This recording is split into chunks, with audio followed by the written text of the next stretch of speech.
ఏదైనా మన ఉపాధ్యాయుల కోసం ఒక భవన నిర్మాణం చేయాలని కోరుకుంటున్నాను. దానికి అన్ని ఏర్పాట్లు కూడా జరుగుతున్నాయి.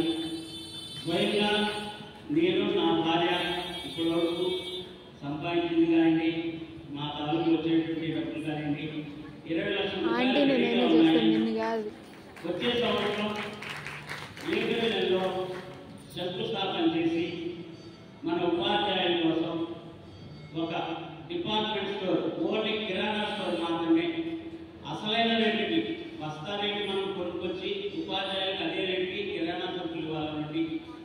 ఇప్పుడు ఇటువంటి ఉపాధ్యాయుల కుటుంబాల్లో చిన్న చిన్న భోజన వసతి అవసరమైతే బయట 200-250 రూపాయలు పెట్టుకొని తిరగాల్సి వస్తుంది భోజనానికి.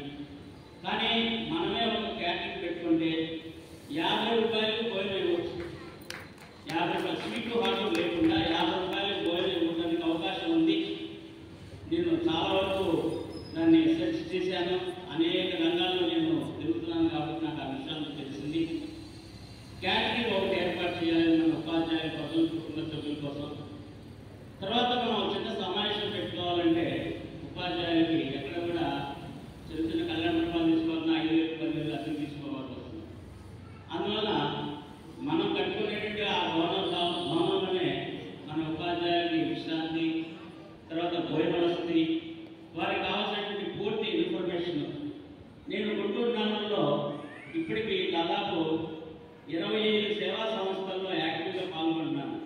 25 సేవా సంస్థలు, లాయర్లు కానివ్వండి, డాక్టర్లు కానివ్వండి, ఆఫీసర్లు కానివ్వండి, చాలా మందితో పరిచయాలు ఏర్పడుతున్నాయి ఉన్నాయి. మన వాళ్ళకి ఏ అవసరం వచ్చినా కూడా నేను అందుబాటులో ఉంటానని ఈ సభాముఖంగా చెప్తున్నాను. తదుపరి ఈ భవన నిర్మాణం తర్వాత పాదయాత్ర ఒకటి చేయాలనుకుంటున్నాను ఉపాధ్యాయుల యొక్క సమస్యల గురించి. అందులో ముఖ్యంగా మనం చెప్పుకునేది ఏమిటంటే, మన ఉపాధ్యాయ వృత్తిలో 20 సంవత్సరాలు 30 సంవత్సరాలు జీవించిన తర్వాత కష్టపడి పిల్లలు ఏ విధంగా ప్రయోజనం అవుతున్నారో కూడా మనకు తెలియకుండా పోతుంది. మరి మనం ఏ విధంగా బ్రతకాలి, మనల్ని ఎవరు చూస్తారు అనేటువంటి ఆలోచనతో నేను ఒక వృద్ధుల ఆశ్రమము, అనాథ సమాలయంలో పెట్టాలని అనుకున్నాను.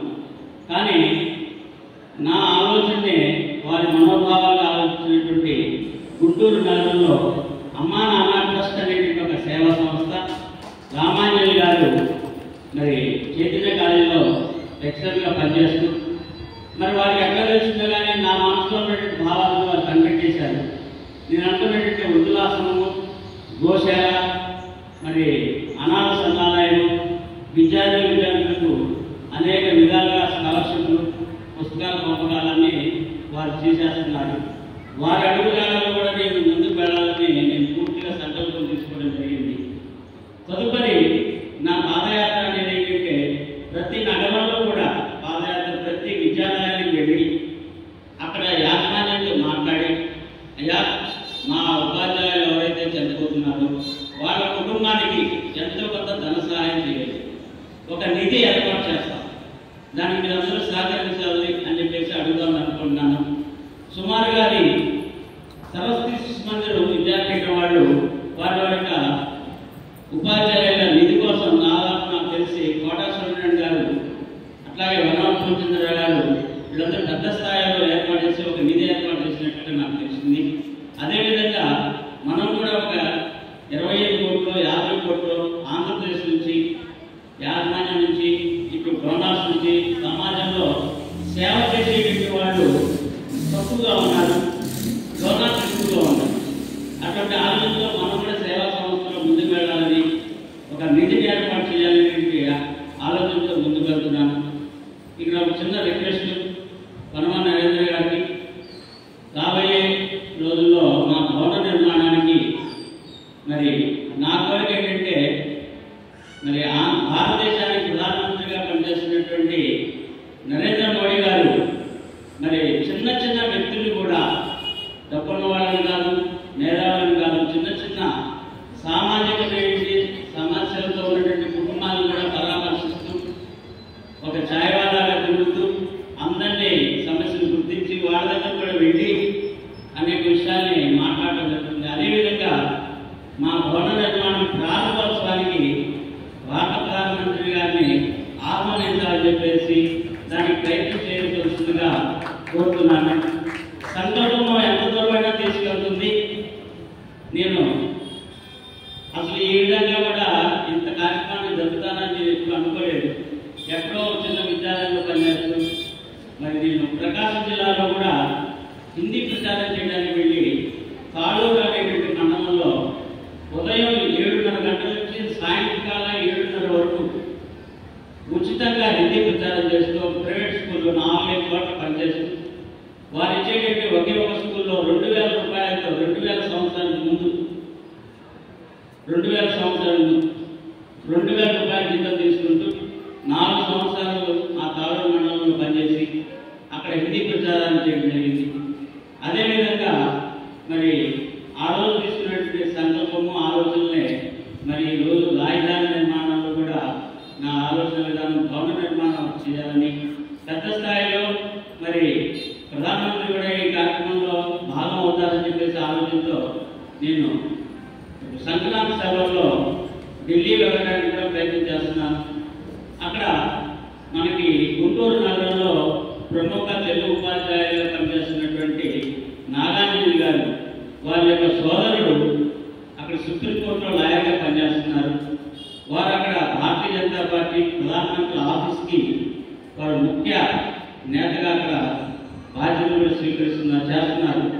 వారి సహాయ సహకారాలతో వెళ్ళి సంక్రాంతి సమయంలో మాట్లాడి పర్మిషన్ తీసుకొని మినిమం కనీసం ప్రధానమంత్రి గారు రాకపోయినా విద్యాశాఖ మంత్రి గారినైనా ఇక్కడికి పిలిపించాలి అనేటువంటి ఆలోచనతో భవన నిర్మాణానికి యాజమాన్యాల తరఫున మరి రవీంద్రబాబు గారు ఎటువంటి సహాయ సహకారాలు అడగాలనేది నేను ఇంకా ఆలోచనలోకి రాలేదు. ఒక మిత్రుడు చెప్పారు, చాలా అనేక విషయాల్లో వాళ్ళు సహాయ సహకారాలు అందిస్తున్నారు, మన ఆలోచన విధానం కూడా వాళ్ళకి చెప్తాము, దాని ప్రకారం మనం కూడా వారి సహాయ సహకారాలతో ముందుకు వెళ్దామని అన్నారు. అదేవిధంగా ఆలోచిస్తున్నాను. మా చిన్న విన్నపాన్ని ఆలోచించవలసిందిగా కోరుతున్నాను. అట్లాగే నేను సెంట్ ప్యాట్రిక్ స్కూల్లో ఇది 16 సంవత్సరాల హిందీ ఉపాధ్యాయులుగా పనిచేస్తున్నాను. చాలామంది నన్ను అడిగారు, ఏంటండి అక్కడ చాలా స్ట్రిక్ట్గా ఉంటారు, అక్కడ ఎట్లా 8 సంవత్సరాలు పనిచేస్తున్నారని. నా వరకు నేను పనిచేసుకుంటే వెళ్ళిపోతుంటాను. ఎక్కడ కూడా ఎవరితో ఇబ్బంది పడను, ఎవరిని ఇబ్బంది పెట్టను. అసలు యాజమాన్యం నన్ను అద్భుతంగా చూసుకుంటున్నాడు ఆ విద్యాలయంలో. చాలామంది మాస్టర్లు అడుగుతుంటారు, సార్ మా స్కూల్లో ఖాళీ ఉంది రండి, మీకు టీచర్ చూస్తామా అని. ఎక్కడికి రానండి, పని చేసుకున్నాండి, అక్కడ పని చేస్తాను, తర్వాత విషయాలు తీసుకుంటారు, కానీ నేను మాత్రం స్కూల్ మాత్రమే. ఆ విధంగా మన ఉపాధ్యాయులు కూడా ప్రతి సంవత్సరం 2-3 ఏళ్ళకి ఒక స్కూల్కి వెళ్ళిపోతున్నారని, స్పీడ్గా వచ్చి స్పీడ్గా వెళ్ళిపోతున్నారని చెప్పేసి పూర్తిగా బ్యాడ్ మనకు వస్తుంది. దయచేసి యాజమాన్యం కనుక బాగుంటే మనందరం అద్భుతమైన జీవితాన్ని అనుభవిస్తాము. మరి మన సంకల్పమే బీఈడీ చేసి ప్రచారకులుగా ఉంటూ మరి వృత్తి విద్య మనం విద్యార్థులను తీర్చిదిద్దాలి అనేటువంటి ప్రమాణం చేసే మనం ఈ బీఈడీలు సర్టిఫికేట్లు తీసుకోవడం జరిగింది. కానీ బయటకు వచ్చిన తర్వాత మనం అనేక విధాలుగా వాళ్ళు చెప్పారు, వీళ్ళు చెప్పారని చెప్పేసి జీతాలు పెంచండి, అది పెంచండి, ఇది పెంచండి అనేది దయచేసి ఎవరు అడగదు. మన బాబులన్నీ కూడా యాజమాన్యం చూస్తున్నారు. నేను లోటస్ స్కూల్లో ఒకప్పుడు పనిచేసినప్పుడు మా గురువు గారిని అడిగాను, సార్ ఇలా మార్కులు ఎక్కువ వేసాయని చెప్పేసి హెడ్ మాస్టర్ గారు అడిగారండి అంటే, సార్ ఒకటే అన్నారు మా గురువు గారు, వాళ్ళు 450 మంది 650 మంది విద్యార్థుల్ని చదువు చెప్పిస్తూ 30-40 మంది ఉపాధ్యాయులకి గుర్తించి వాళ్ళ దగ్గరికి వెళ్ళి మనం ఎలా ఉండాలి, ఎంత హోదాగా ఉండాలి, ఇప్పుడు కూడా యాజమాన్యానికి వ్యతిరేకంగా మాట్లాడద్దు, వ్యతిరేకంగా చేయొద్దు,